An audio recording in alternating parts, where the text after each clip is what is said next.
Well, it's my 8-year anniversary after my spinal fusion surgery, so I thought it would be an appropriate time to do an update video because I get a lot of people saying, hey, how's your back? What's going on? Any changes? So um, I'll do sort of an initial review. So I had instability from degenerated discs in my L4, L5, and S5, L5-S1 discs, and it had begun progressively worse over the years. I started with a skiing accident and 17, a high school weightlifting accident as well, things that damaged my lower back, sports related injuries basically, and like a lot of people. And I sort of managed through my 20s, and by the time I got into my 30s, it was having chronic back problems, and sometimes my back would be completely a mess, and I couldn't even walk or get out of bed, and other times I would sort of tough it out. I got into a routine of physiotherapy and core strengthening, icing, and spinal traction, and all those things helped me manage my symptoms. And ultimately, I was worried about things like depression creeping in from chronic pain, as I was, getting close to being 50 years of age. And I was also dealing with related issues of just, lack of confidence in my body and my ability to trust that it would do what I wanted it to do. Trying to be really physically active, doing like a ton of cycling and, other activities, weightlifting, other things. And I really felt that my back wasn't there for me at all. So it was really impacting how I felt about myself. So I finally got the surgery done in March of 2012, and there's 6 videos, pre and post surgery videos that cover that on YouTube. So what's happened in the last 8 years? In the first year, there was sort of the usual recovery.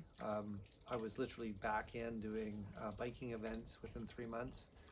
I've done about 40,000 kilometers of road biking in that 8-year period, or maybe more, and got up to pretty good fitness for a guy in his 50s, getting a functional threshold power of 265 watts. That's my 1-hour power.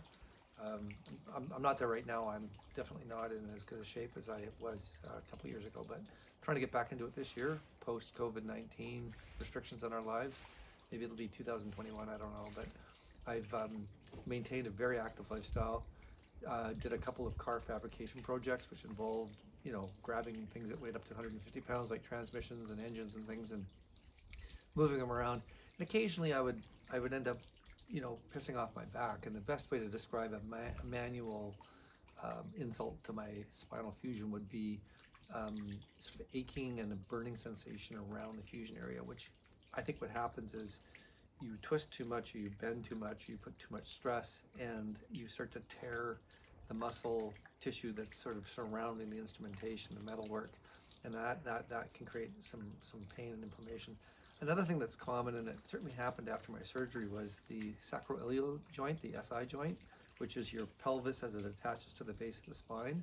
And that joint is normally quite, immobile for the most part, but it can shift and move because it's just cartilage there. That's one of the joints where when women are pregnant and they're giving birth, for the birth canal, that softens and it becomes pliable, and it allows the baby to go through the birth canal. So with men and women, you can end up having that joint move on you, and you can actually get locked into an uncomfortable, unnatural position where you can be in a lot of pain. So you may have to go for an alignment if that happens, whether you've had fusion or not. But the bottom line is, for me, is I had a few times where that SI joint would act up, and you could feel it refer into your hips and down your legs and in your mid back. I did yoga for the last year and a half, and I realized it was slowly aggravating my spine.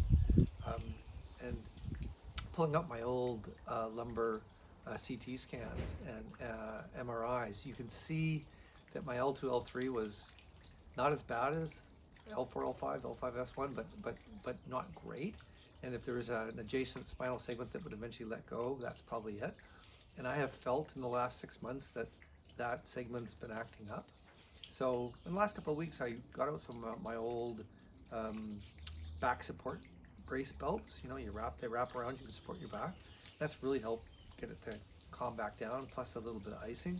So I recommend for people, if they post-surgery, the icing, maybe even wearing a bit of a brace on occasion to give your back a bit of a break. That that can help, mitigate these things. I don't think I've done like any permanent damage from all of this physical activity I've done in the last 8 years. I still feel myself in recovery from overdoing the yoga. I probably should have just done one-on-one yoga with an instructor that's really aware of spinal fusion patients. Instead, I was in a group class with 20 some other people. I'm just trying to do everything everyone else is doing. It's just too much for my back. So hopefully it's still a little bit sensitive occasionally, but I've been making progress in the last week or so. So, my rule with any of these things, whether it's, any type of soft tissue, muscle, any of these things, when the pain goes away, you're halfway there to being healed. Just because the pain receptors are not firing anymore, pain generators are not firing anymore, doesn't mean you're healthy and you're strong. So I'm feeling good right now. I will continue to be really good to myself for several more weeks and just sort of let my back get back to where I want it to be. So 8 years of great health, and I'm hopeful that I won't be in for more fusion. So not doing very much golf. When I do, I tend to do a kind of a half swing. I don't do the big roundhouse anymore. Try to hit the ball 210 yards, not 250, try to just play the old man game. And I'm 58, turning 59 this year. So part of the normal aging process is obviously, the spine tends to degrade and get a little shorter as our discs lose their plumpiness and their volume of fluid.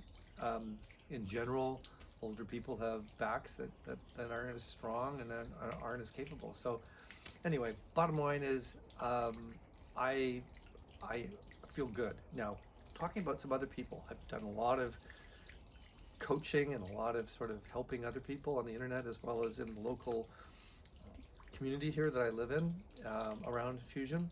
Some of the people that had fusion surgery have done better than others. So I've certainly read online about people that have had real difficulty with post-surgical fusion. And the question is, how well defined was the problem before you went in for surgery? How much physio and how much knowledge did you and your surgeon have about exactly what was going on in your body before you committed to the fusion? I think it's really important to do that couple years of workup on the surgery, before surgery. Do everything you possibly can to avoid the surgery.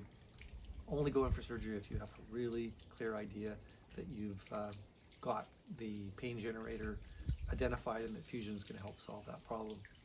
And then don't expect 100% positive results. I've had fantastic, pretty much 100% results, but I think everyone has to set their expectations a little lower, and then they won't be as disappointed with the outcome.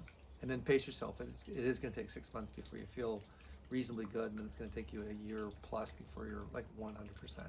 Doesn't mean you can't be super physically active within 3 months though.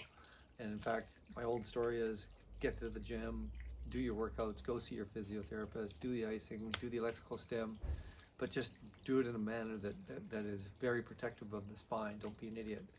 The other thing is sometimes people have had natural problems associated with the risks of surgery, such as infection and then other factors that can kick in. So I've had a friend that had to go back in and have the surgery done a second time, had to have an injection pump for a couple months on his belt, injecting steroids and antibiotics into his spinal column just to deal with an infection that happened during the first surgery. So these things can happen. It's a known risk item. That's why you don't rush into surgery, because there are these things that can get you. And then another factor is that at the end of the day, some of this is mental toughness, and some of us are naturally going to be more perseverant around doing the pre-surgery workups, getting through the surgery, doing everything after the surgery to get yourself back on your feet again. So many people get sort of worn down by the whole experience, and they're not super committed to it. It's a tough thing. So if you don't think you have the mental toughness to go through this and can't really steel yourself for the journey, then maybe alternatives are analgesics and other alternatives may be the better choice. But again, I stay here as a positive example of what good surgical hands can do for you. With Dr. Marcel Dvorak, who headed up spinal surgery for VGH here for many years, and is still very active as an orthopedic neurosurgeon. So, you know, get a good doctor, good environment for them to operate in. And, you know, unfortunately, we're dealing with COVID-19 and early 2020 here. And so hospitals are, generally speaking, overwhelmed, and they're not great places to hang out with if you want to be safe with you and your family and not get COVID. So I know that all non-essential surgeries here in Canada have been delayed. You know, this is a time for people to carry on with their physio and carry on with their other activities, and wait maybe until 2021 to venture in for this type of surgical procedure.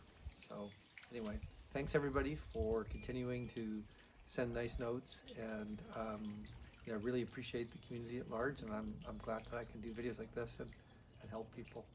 Okay, all the best to everybody. Be safe.